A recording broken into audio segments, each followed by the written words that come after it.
Hi friends, welcome to my channel.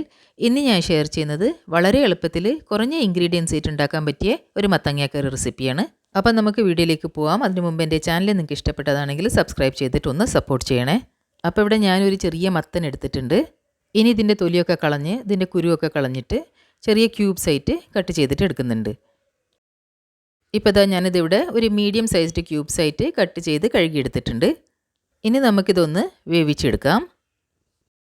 ഞാനത് കുക്കറിലാണ് വേവിച്ചെടുക്കുന്നത്. അപ്പോൾ ഈ കഴുകി വെച്ച പീസസൊക്കെ ഞാൻ ഇതിലേക്ക് ഇട്ട് കൊടുക്കുന്നുണ്ട്. ഇനി ഇതിലേക്ക് ഞാൻ ഒരു ചെറിയ സവാള സ്ലൈസ് ചെയ്ത് ചേർത്ത് കൊടുക്കുന്നുണ്ട്. കൂടെ തന്നെ എരിവിന് വേണ്ടി പച്ചമുളകും കുറച്ച് കറിവേപ്പിലയും കൂടി ചേർത്ത് കൊടുക്കുന്നുണ്ട്. പിന്നെ ഇതിലേക്ക് നമുക്ക് ആവശ്യത്തിന് ഉപ്പ് ചേർത്ത് കൊടുക്കാം. ഒരു 1/2 ടീസ്പൂൺ മഞ്ഞൾപ്പൊടിയും കൂടി ചേർത്ത് കൊടുക്കാം. ഇനി മത്തനൊന്ന് വേവിച്ചെടുക്കാൻ വേണ്ടിയിട്ട് ഇതിലേക്ക് ആവശ്യത്തിന് വെള്ളം ചേർത്ത് കൊടുക്കാം. ഞാനിതിലേക്ക് 1 കപ്പ് വെള്ളമാണ് ചേർത്ത് കൊടുത്തിട്ടുള്ളത്. ഇനി ഒരു സ്പൂൺ വെച്ചിട്ട് ഇതെല്ലാം നന്നായിട്ടൊന്ന് ഇളക്കി യോജിപ്പിച്ചിട്ട് നമുക്കിതൊന്ന് വേവിച്ചെടുക്കാം. നമ്മളിത് പ്രഷർ കുക്കറിൽ വേവിക്കുന്നതുകൊണ്ട് ഇത് പെട്ടെന്ന് തന്നെ വെന്ത് കിട്ടും. ഒരു 2 വിസിൽ മതിയാവും. ഇനി നമുക്ക് ഈ മത്തന് വെന്ത് കിട്ടുന്ന നേരം കൊണ്ട് നമുക്കൊരു അരപ്പ് തയ്യാറാക്കിയെടുക്കാം. അതിനുവേണ്ടി ഞാനിവിടെ ഒരു മിക്സർ ജാറിലേക്ക് അരമുറി ചെറിയ തേങ്ങ എടുത്തിട്ടുണ്ട്. ഇതിലേക്ക് നമുക്ക് ചെറിയ ഉള്ളിയോ ജീരകമോ മഞ്ഞൾപ്പൊടിയോ ഒന്നും ചേർക്കേണ്ട ആവശ്യമില്ല. ഒരു 1/2 കപ്പ് വെള്ളം ഒഴിച്ചിട്ട് ഇത് നല്ല ഫൈനായിട്ട് തന്നെ നമുക്കിത് അരച്ചെടുക്കാം. ഇപ്പോൾ ഇതാ ഞാനിതിവിടെ നല്ല ഫൈനായിട്ട് തന്നെ അരച്ചെടുത്തിട്ടുണ്ട്. വെള്ളം അധികം കൂടാൻ പാടില്ല. അത് അരച്ചെടുക്കുമ്പോൾ ഈ രീതിയിൽ വേണം അരച്ചെടുക്കാൻ. ഇപ്പോൾ ഇവിടെ 2 വിസിലായിട്ടുണ്ട്. ഇനി നമ്മൾ കുക്കറൊന്ന് തുറന്നു നോക്കാം.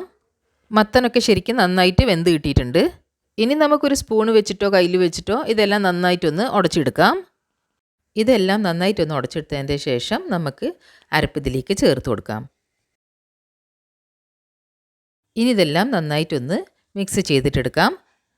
അരപ്പ് ചേർത്തതിൻ്റെ ശേഷം നമുക്കിത് നന്നായിട്ട് തിളപ്പിക്കേണ്ട ആവശ്യമില്ല. ഒന്ന് നന്നായിട്ട് ചൂടായി കിട്ടിയാൽ നമുക്ക് ഫ്ലെയിം ഓഫ് ചെയ്യാം.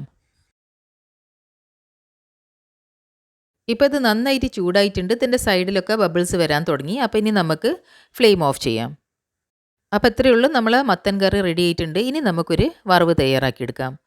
അപ്പോൾ ഞാനിവിടെ ഒരു പാനിൽ 2 ടേബിൾ സ്പൂൺ വെളിച്ചെണ്ണ ചൂടാക്കി എടുത്തിട്ടുണ്ട്. ഇതിലേക്ക് 1 ടീസ്പൂൺ കടുക് ഇട്ട് കൊടുക്കുന്നുണ്ട്. കടുകൊക്കെ പൊട്ടി കഴിയുമ്പോൾ നമുക്കിതിലേക്ക് കുറച്ച് ചെറിയുള്ളി ചേർത്ത് കൊടുക്കാം. കുറച്ച് കറിവേപ്പില ചേർത്ത് കൊടുക്കാം. എന്നിട്ട് ഇതെല്ലാം നന്നായിട്ട് ഒന്ന് ഇളക്കി കൊടുക്കാം. ചെറിയുള്ളി ഒന്ന് സ്ലൈറ്റായിട്ട് റോസ്റ്റായി കിട്ടുമ്പോൾ നമുക്കിതിലേക്ക് കുറച്ച് വറ്റൽമുളക് ചേർത്ത് കൊടുക്കാം. വീണ്ടും നന്നായിട്ട് ഇതെല്ലാം ഒന്ന് ഫ്രൈ ചെയ്തിട്ടെടുക്കാം. അപ്പോൾ ഇവിടെ വറവൊക്കെ നല്ല റോസ്റ്റായി കിട്ടിയിട്ടുണ്ട്. അപ്പം ഇനി നമുക്കിത് ഫ്ലെയിം ഓഫ് ചെയ്തിട്ട് ഇത് കറിയിലേക്ക് ചേർത്ത് കൊടുക്കാം. ഇനി ഒരു സ്പൂൺ വെച്ചിട്ട് ഇതെല്ലാം നന്നായിട്ടൊന്ന് മിക്സ് ചെയ്തിട്ടെടുക്കാം. അപ്പോൾ ഇവിടെ നമ്മൾ നല്ല സിമ്പിളായിട്ട് എളുപ്പത്തിൽ ഉണ്ടാക്കാൻ പറ്റിയ മത്തങ്ങാക്കറി റെഡി ആയിട്ടുണ്ട്. അപ്പോൾ ഇതുപോലെ നിങ്ങളെല്ലാവരും ഒന്ന് ട്രൈ ചെയ്ത് നോക്കൂ. അധികം ഇൻഗ്രീഡിയൻസ് ഒന്നും ചേർക്കാണ്ട് തന്നെ ഇത് നല്ല രുചിയിൽ തന്നെ തയ്യാറാക്കിയെടുക്കാൻ പറ്റും. എൻ്റെ ഈ വീഡിയോ നിങ്ങൾക്ക് ഇഷ്ടപ്പെട്ടതാണെങ്കിൽ ലൈക്ക് ചെയ്യാനും ഷെയർ ചെയ്യാനും മറക്കരുത്. മറ്റൊരു ഈസി റെസിപ്പിയുമായിട്ട് ഉടനെ തന്നെ കാണാം.